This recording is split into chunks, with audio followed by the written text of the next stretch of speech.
Northern Illinois is headed to Raleigh for a reunion with head coach Dave Doeren. The Huskies are looking for an upset. How do you avoid an upset? We got the keys.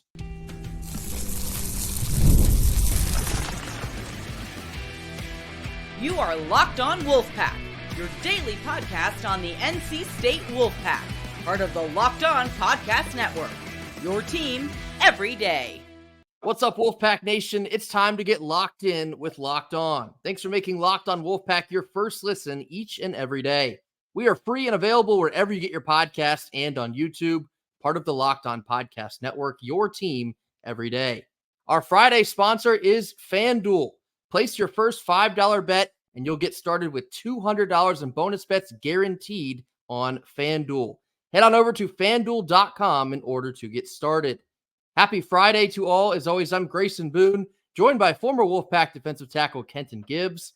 Northern Illinois is headed to Raleigh, surprisingly, for the first time in Dave Doeren's tenure here in Raleigh. I am a little shocked it took 12 years to play his former squad.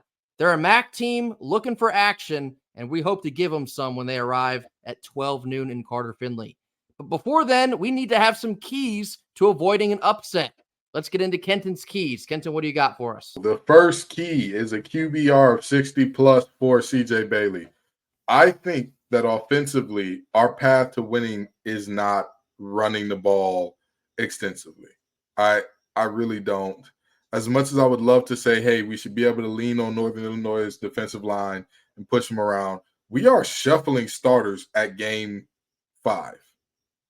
Belton is allegedly not going to be the starter in this game. Think about that for a second. So with that in mind, I think our path is finding a way through the air to get it done. So I'd say it's QBR of 60+, which means Bailey has had a good game. Not great, not perfect, just a good or better game for CJ Bailey here, which I think is necessary for a win. We've said it for a couple weeks now, but we would love to actually see it take place on Saturday. I think you go pass heavy. You pass to set up the run. I don't think you abandon the run entirely in a game like this one, but I'd get CJ as comfortable as possible, hook up with their weapons on the outside, and make their secondary work hard. I think you have the skill players to get the job done. So yes, I want to see NC State air it out, and that means that quarterback CJ Bailey is going to have to sling it on time and on target. Our second key. Other pass catchers combined for 5+ more targets than KC. I think that this should be easily accomplished, but who knows? We've seen goals before that we thought would be easily accomplished that wouldn't. Spread the love. Spread the ball. Spread the joy. Life is better when you are distributing to more people. Let CJ Bailey be a true point guard leading this offense. Don't say, you got to force it to your big down low. Don't matter what they got going on. Even if they're fronting them, you got to get it to them. Even if they're double teamed, you got to get. Let him cook. Let him see. You know what? This is where they're going. Okay, great. I've got him open. This is the coverage they're going. Okay, here's the soft spot. Not the soft spot is wherever KC is. Where he's open whenever he's on the field. No. Let's get the other guys involved. Because honestly, I think this group of other guys is so good that they're not really other guys. I think a lot of these guys could go to other teams and be stars, be the guy. So, other pass catchers combined for 5 or more targets, more than KC, very important there. We talked about this on both Tuesday and Wednesday, so we're going to go ahead and put it to the test using Kenton's keys here on Friday. It's time, and it's been time that we get all of our new wide receivers involved with this offense. Relying on KC for 10+ targets a game, it's simply just not sustainable. It is how we dug ourselves out of a hole last year. That's because the rest of the country didn't know what KC is. That is a superstar. And now that that's known, other teams are making better efforts to take him out of the game. When you force it to him repeatedly, you're going to run into the definition of insanity. Use Noah Rogers. Use Wesley Grimes. Use Justin Jolie. And then it makes KC more dangerous. That is probably the number one thing I want to see happen on Saturday. And our third offensive key? Average 5+ yards on first down plays. This plays a lot into that first key. CJ Bailey will be better when we're ahead of the chains, when we're ahead of the sticks, and when we are getting NIU on their heels. we do that by having success on early downs. If you have success on early downs, you get defenses in situations they don't know what's coming on third downs. That is when you're at your best. Third and short, that is when you're at your best because you get to play your freest. And in some third and shorts, you get to play super free because you know, oh, we're kind of in no man's land. We're going. If we don't get this, we're going. You got 2 shots at it. So be free, be loose, have fun, do your best, and rock out there. And that is accomplished by, again, accomplishing an average of 5 or more yards on first down plays. Hitting this key is a really big proponent for CJ Bailey's confidence as well, because if a young quarterback sees he's moving his team down the field, then he believes that he's going to do it all game long. Super important in a game like this one. Keep the chains moving and then stay ahead of those things. Now jumping over to our defense and special teams. Hold Northern Illinois to less than 150 yards rushing. We have talked about Brown already this week. He is the second leading rusher in the MAC conference. Last year, guess where he finished in terms of rushing in the MAC conference? Second again. I'm sorry. I don't know why I said second there. But anyway, he was second behind Penny Boone last year. That young man can go. He can absolutely do it. He is short, compact, fast, quick, all the things. If he was 3 inches taller, he'd be somebody's first-round draft pick last year. And so, with that being said, you absolutely have to find a way to stop this team's running game. If you do not, oh boy, it'll be a very, very long day. NIU has a P4 running back playing at a G5 school. Ontario Brown is literally that good. If NC State wants to hold their chances together on Saturday, it will start with loading the box and ensuring that Ontario Brown is not the reason that you fall apart in this game. NC State's run defense has been extremely suspect. Looking at the Tennessee and the Clemson matchup, you're going to have to bring your lunch pail to work on Saturday because Ontario Brown is not a G5 running back. He can run with the absolute best of them, and he is probably one of the more physical backs that we've seen all season long. So the priority for NC State's defense, it will start and finish with stopping the run. 2 takeaways and win the turnover margin. Here's the biggest deal about this. This offense, we talk about CJ Bailey and how important it is to get him confidence. It's not just about CJ Bailey. You know who I think needs some confidence more than CJ Bailey? The offensive line. The offensive line needs to feel like we are producing good things here. We are producing at a high level. The offensive line needs to see themselves be productive against somebody else's first team. That just has to happen. We haven't seen that since the Louisiana Tech game, and even then, it was only half the game. I want you to truly think about this, Grayson. If you were to measure how many touchdown drives we've had as like the measure of, okay, this is success, therefore we are ready to come out and win this game, or this is success, therefore we have come out and established ourselves as a legitimate team, as a legitimate threat. Let me just ask you, how many quarters do you think the offense would have said, oh, we're being productive this year? How many? Altogether, I think maybe 2, which is like the fourth quarter of Western and like the fourth quarter of LA Tech.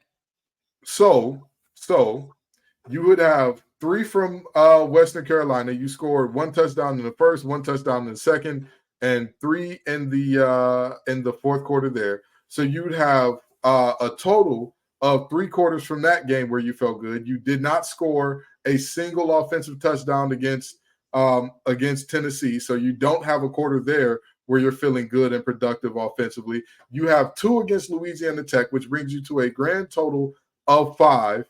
And at Clemson, I don't think we scored on their first team at all. I maybe we got 1. Am I incorrect there in the second quarter? We had the flat route from Jordan Waters out of the backfield. That was in the first half, but I mean, it was already what? So to be clear, we just pointed out through 4 games, 6 quarters that the offense put up a touchdown against somebody else's first team. The offensive line needs the confidence, and you get that by putting your team in positive plus position, plus field position, and giving them the ball back if things aren't going well. So, hey, even if you didn't do it right last drive, we're going to give you another crack at this thing. we need 2+ takeaways for the confidence of this offense overall, but especially the offensive line. It just circles back to complementary football. And Dave Doeren says it a lot, but that's because it's actually important. Complementary football will be how NC State will win this game. If you can get the defense off the field on third down and help the offense establish more than just a 3-and-out every so often, those two things are extremely important against a very physical team like Northern Illinois. You have to make their quarterback make mistakes and possibly make them put it on the ground a time or two. Winning the turnover margin is imperative, and I think you're going to need at least 2 takeaways to get there.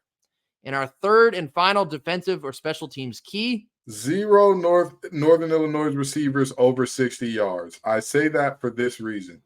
If that happens, that means that we have given up the big play. I don't think that Northern Illinois has a precise enough passing game to death by 1,000 cuts you down the field. I don't. So with that in mind, if you cannot death by 1,000 cuts a team down the field, what's the other way to move down the field through the air, Grayson? Taking the top off the secondary. Exactly. And what happens when you take the top off the secondary? You eat up a lot of yardage very quickly. So with that in mind, we have to play as if we know, hey, they're going to try it.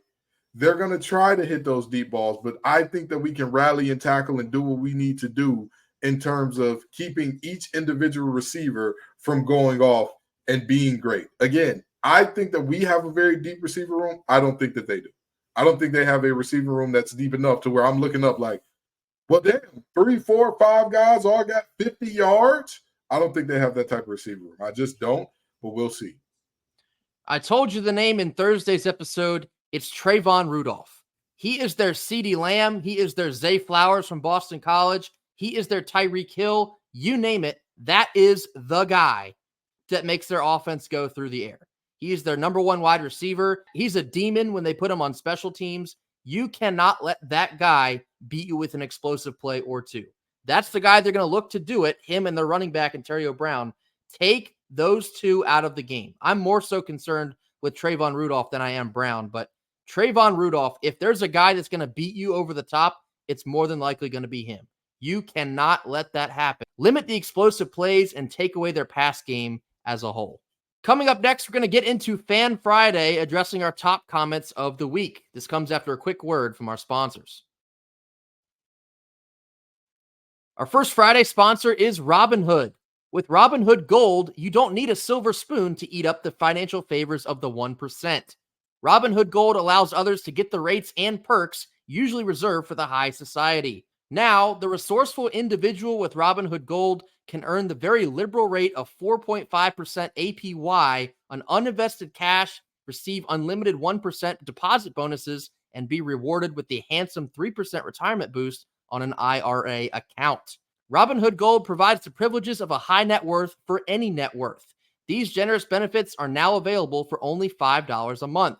The new gold standard is here with Robinhood Gold. Sign up at Robinhood.com/gold. Terms apply. For product-specific disclosures, visit Robinhood.com/gold. Investing involves risk. Rates may change. Gold membership is offered by Robinhood Gold, LLC. Middle portion of our Friday show. Now time for Fan Friday, addressing our top comments of the week. Here we go. First one comes from one Wolfpack fan 1 on Twitter. They say, as you guys have said many times, we need to distribute the ball better. How deep into the passing playbook do you go this weekend before we start the ACC grind? I say let her rip, but curious on your thoughts. Well, number 1, first and foremost, it's whatever CJ Bailey is most comfortable with. But number 2, open up that freaking playbook because we haven't seen it yet. I feel like we've gotten way too conservative in way too many spots where you really don't need anything fancy just to pick up the first down. The draw plays on 3rd and long have been a little bit head scratching. We need to see more of a short passing game because that will help in turn your run game. Use the pass to set up the run. But again, first and foremost, whatever CJ Bailey is most comfortable with. You got to keep in mind you are still working with a true freshman quarterback, and you have to continue to move him along that learning curve as the season goes. But I want to see us go pass heavy starting this weekend. I need to tell a short story to make this make sense, okay? In my community, if a woman tells you, hey, get this thing out of my purse. You don't reach in her purse. You just hand her the whole purse and let her find whatever it is. I don't know why. We were all raised and socialized to believe this. When you ask me how deep we should go into that passing playbook, when you give your old lady the purse and she's like digging around in there, and then she opens up the zipper on the side to find another compartment that you didn't even know it. Get there, okay? I don't give a damn what you have to do. We are not a good enough team to say, we'll play it close to the chest to beat these guys, and then we'll open it up when we play against real competition. Everybody's real competition. Everybody. Open up that damn playbook and get in it. That's my thought there. Next one comes from Wolfpack Vishnu on Twitter. They say, is Lex Thomas at the athletic level of his older bros? If so, could he be featured for RPO plays to mix things up? Respectfully, I don't think so. However, one thing we've made very clear on here, you do not ever doubt the ability of a Thomas brother. You don't One of the coolest things, and probably the only good thing that came out of that Clemson game, is that Lex Thomas accounted his own touchdown to make his claim in the Thomas brother legacy at NC State. That was awesome to see. But moving forward, it needs to be CJ Bailey. If we see Lex Thomas, I hope we see him because we're up by 50 points. If we get into situations where we're needing Lex Thomas to pull us out of a tough spot, that makes me nervous. I only want to see him in garbage time, respectfully. But like I said, who knows? Maybe we haven't seen the last of Lex Thomas. I may be a bad guy for this one. I think he's actually pretty good. I wouldn't say quarterback controversy good. I would not say that good. But I think Lex, he's got something to him. Every time I've seen him throw the ball, every time I've seen him out there, he doesn't look bad. He doesn't look, and granted, it's very limited time and very, like you said, garbage time moments. Hey, listen, I'll say this. I am not in the same boat as Grayson that, like, if he had to play meaningful snaps, I'd be worried. We trotted out Jack Chambers in recent history. With all due respect to Jack, he did not look like an FBS quarterback during that time. Okay. We've tried out 4 quarterbacks in the season. I would hope that we don't have to go to Lex. I would hope and pray and wish we don't have to go to Lex just from a health standpoint for CJ Bailey. If we got to, I'm all right with that. I'm not as concerned as I've been in the past trotting out certain other guys at QB. And that's not even Jack Chambers, because there are some that I looked at worse than what he could have done. Because I'm like, at least he can run. I mean, we tried out a brother who was retired from football 8 months after we had to play. So that's just a very real thing. Bailey, F it there, somewhere down there, Hockman was, we had to play him. So I think Lex will be all right if he got to get out there. Next one comes from Drew2D2 on Twitter. He says, do you think the up and down power level of the first 5 opponents has hurt our ability to figure things out?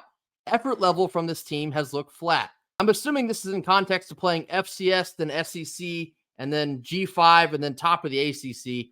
I don't necessarily think that has really anything to do with it. I just think we've played poor football in all 4 games.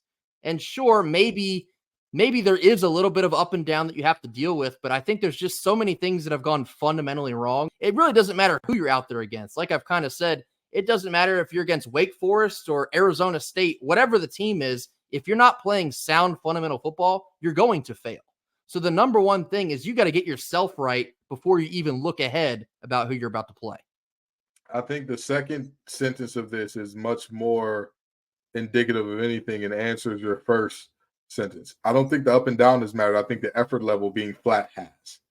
I don't really think there's a problem with, hey, big game, or not so good team, big game, not so good. We've seen that. NC State is not the first team to deal with that. Everybody else seems to handle it just fine.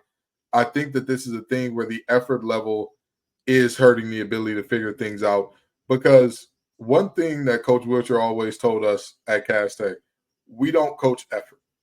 I will never coach effort, because it is a privilege and an honor to wear that green and white. When you throw that block CT on your helmet, it is a privilege and an honor. And if I have to coach you to run to the ball, to block to the whistle, to strain, to do all those things, I'm not going to do that. We will stop practice. We will end it before I have to coach you all up on effort, because that should be, again, everybody can do it from a 1-star recruit to a 5-star. Everybody can give maximum effort. So I think that the effort has determined or has hurt our ability to figure things out, because, again, it's tough to figure things out when you got guys loafing that are supposed to be leaders. When your supposed leaders are taking plays off and loafing, you're in a bad way. And that's where this team was through the first 4 games. Speaking of loafing, next one comes from Mike J on YouTube. He says, damn KG, making my PTSD kick in from hearing loaf. Back to all those sprints from people loafing. To quote Little Giants, football is 80% mental and 40% physical. That mental part is alignment, recognition, and hustling at every moment you're on the field. However, getting players to put forth effort is coaching. Getting the best out of your players, no matter their skill set, is coaching. Yeah, I certainly agree. There should certainly be a lot of concern about the coaching that we've seen in the first 4 games. There's been a lot of poor effort. There's been a lot of missed assignments. Some of the play calling here and there has been head scratching.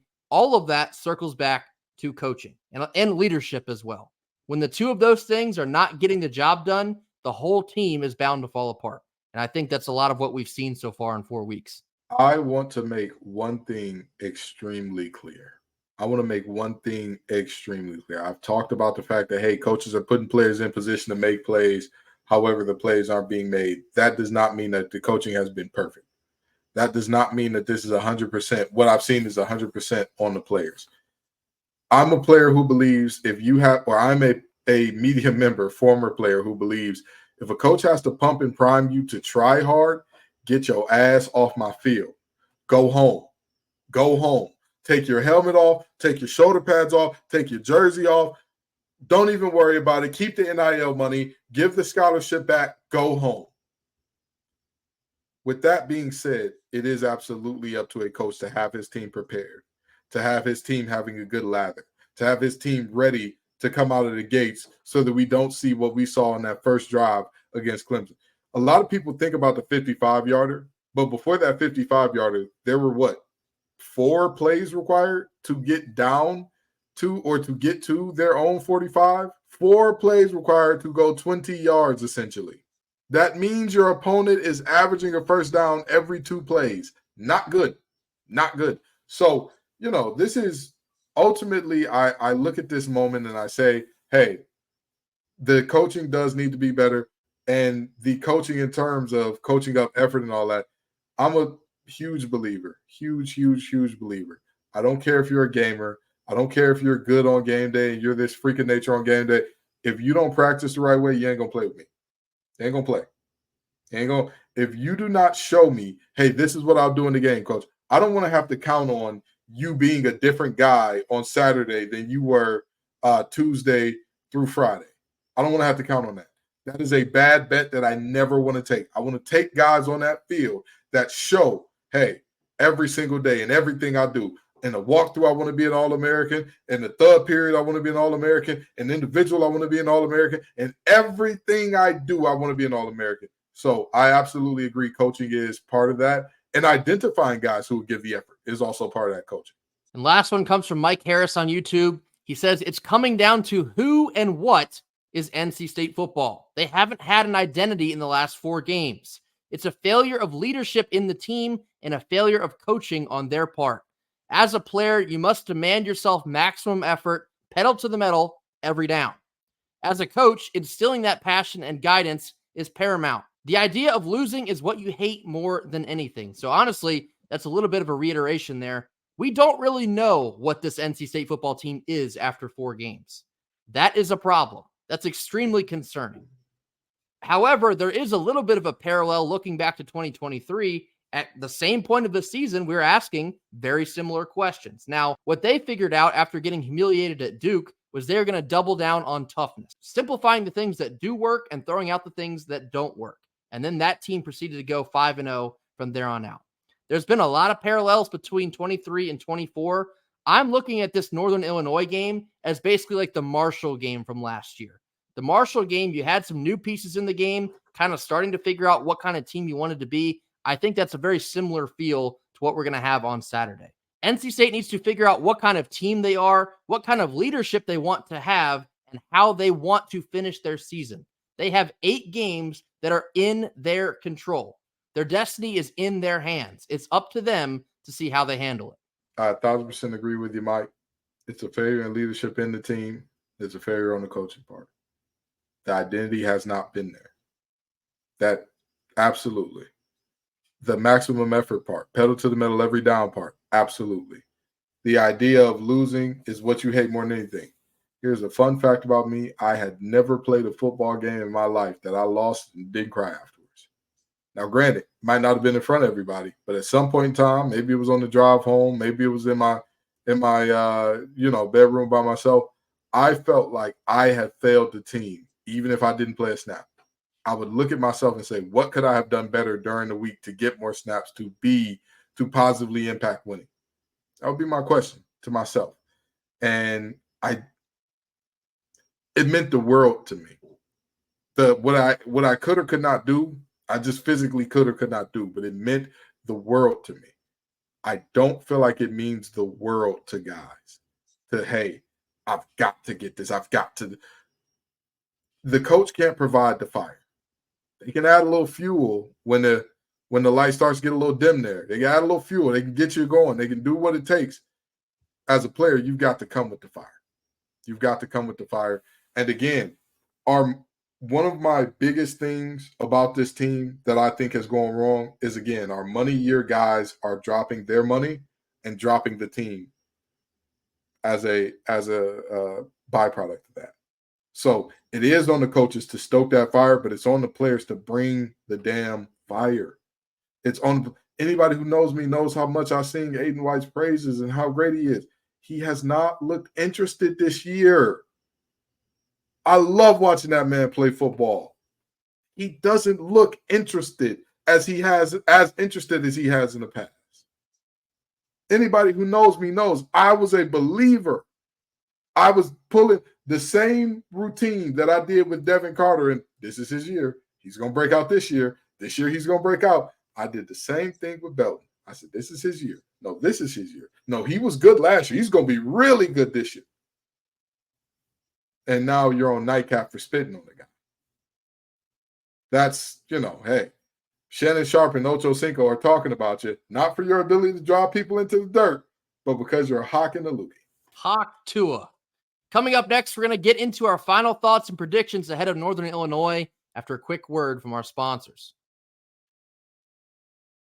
Our second Friday sponsor is FanDuel. NFL fans, you can start the season with a big return on FanDuel, America's #1 sportsbook.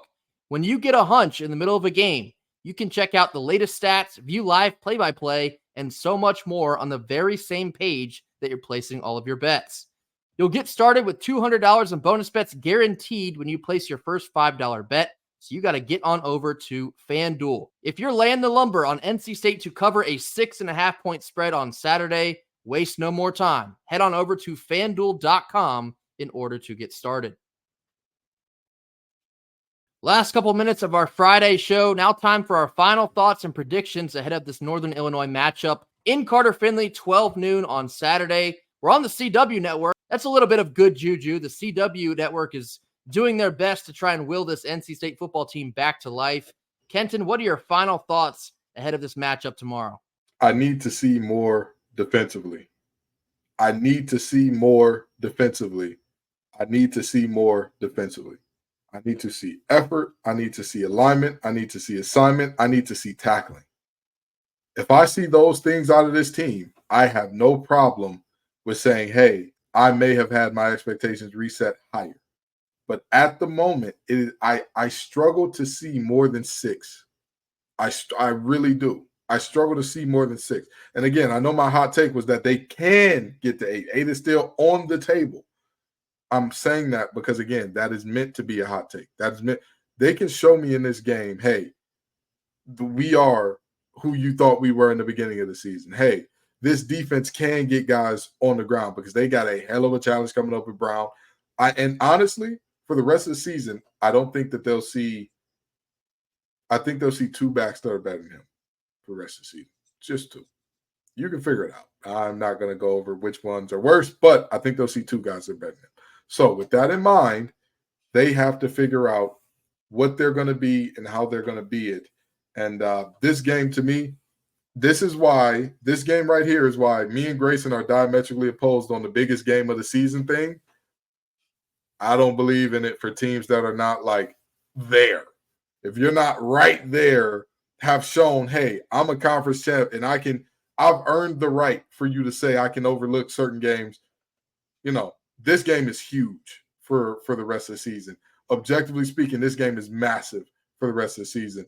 Let's see it. It's not a big game because they're familiar with Dave Doeren. It's a big game because Northern Illinois is just a good football team. If you treat them like anything other than that, they're going to come in here and they're going to beat you up. They're a physical team. They're going to try and beat you on the ground, and they're not afraid of anything. I said that, I think, 7 times this calendar week.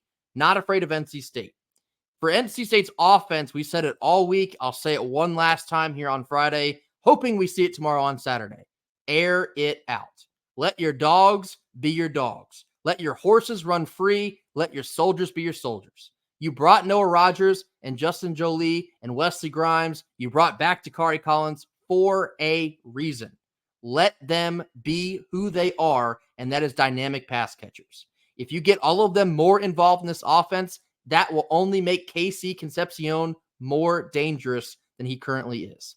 I want to see this offense have a fresh breath of air, a new life. I likened this game to the Marshall game last year, kind of that same thing. MJ Morris, I hate to bring him up now, but he had a shot in the arm of the NC State offense in that game. I think we put up like 48. I want to see a number like that. I don't think we're going to get there, but I'd love to see a number like that in a game like this one. I want to see the offense be the main reason we walk away with a big fat W. I want to see the defense play well, but I want to see the offense take that next step because I think that's going to be really important for the final 8 games. All right, Kenton, let's hear that score prediction. What do you got? I want to be optimistic. And now that we're on the CW, that changes things. I wasn't aware that we would be on the CW. That changes things for me because Grayson and I talked off air about this, and I said that I thought it was going to be a 24-20 overtime loss where we win in the overtime, tied at 17 apiece. We get a 23-20 overtime loss because we get a field goal, they get a touchdown to win this game. However, now that I know the CW factor is involved, damn it, do not ruin this for me. Do not ruin the CW effect for me. With that being said, I believe that the Wolfpack get it done, and I don't know why. This goes against everything that is in my constitution because, Grayson, hand to God, what was my prediction before we aired this show? I think you said 20-17 NIU. Because we got the CW on our side, and I'm not a superstitious guy, but I'm a little stitious. I think the offense is going to figure it out and get right in a way that like none of us predicted or saw coming. I think the defense still does allow 20 points. But I think the offense puts up 38. I think I got 38-20 Wolfpack. Okay, so my actual score prediction is a little bit closer to what you were thinking originally. I'm a little nervous. I think NIU is going to give us one hell of a ball game, unfortunately. Now, that probably sounds crazy because I just talked about how I want to see the offense be explosive and get the wide receivers involved. NIU, they're coming to play. And I think they're going to be so physical, they might throw a couple punches and hit us in the mouth a couple times. So I think it's going to come down to probably like a handful of plays, possibly even the last play of the game. I have NC State narrowly escaping 23-20. Kanoa Vineset hits a game-winning field goal with like 7 seconds left on the clock. I think it's that close of a game.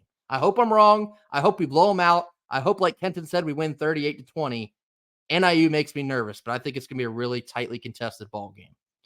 That'll do it for us here on Friday. As always, thank you all so much for joining us. Be sure to hit that like button. Drop your comments in the comment box. Tell us what you think about Kenton's keys. If you have any of your own, drop those in the comment box. And let us get some score predictions from you. If you think NC State's going to blow them out, if you think NIU is going to surprise us, if it goes to overtime, do we win by a field goal? Any of those thoughts, get those down in the comment box as well. Mash that subscribe button if you have not already. We will see you post-game on Saturday afternoon. Be sure to look for us on our YouTube page and on Twitter, as always, for our post-game live feed. Until then, go Pack. Go Pack.